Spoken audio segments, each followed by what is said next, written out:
Les propos virulents tenus par Cyril Hanouna dans son émission Touche pas à mon poste, le 19 février dernier n'ont pas manqué de faire réagir, jusqu'au plus haut sommet de l'État. L'animateur accusait en effet l'Élysée et Alexis Kohler, le secrétaire général du palais présidentiel, d'être responsable de l'arrêt des chaînes C8 et NRJ12. Une affaire qui a fait grand bruit et sur laquelle Emmanuel Macron a souhaité s'exprimer lors de sa visite au Salon de l'Agriculture.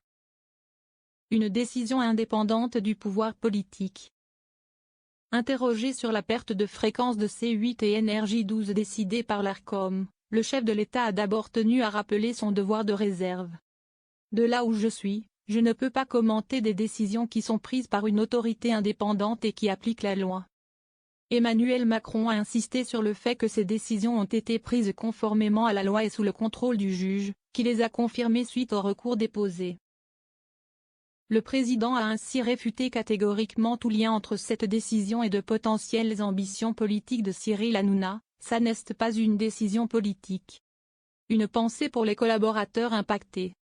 Tout en se gardant de commenter la décision de l'Arcom, Emmanuel Macron a eu une pensée pour les salariés touchés par cet arrêt des chaînes du groupe Canal+. Ce qui ne m'empêche pas d'avoir une pensée pour les collaboratrices et collaborateurs qui sont impactés par cette décision.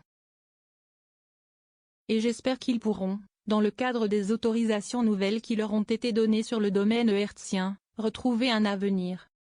Que ce soit les vedettes ou les gens qu'on ne voit pas forcément. Je suis pour que le talent puisse travailler.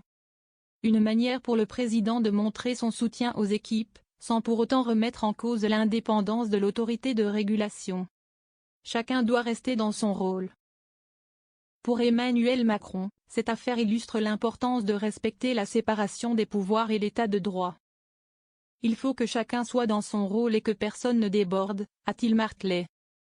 Le président a rappelé que l'occupation du domaine public par les chaînes de télévision était soumise à autorisation et à un cahier des charges, dont le respect est contrôlé par une autorité indépendante, en l'occurrence l'Arcom.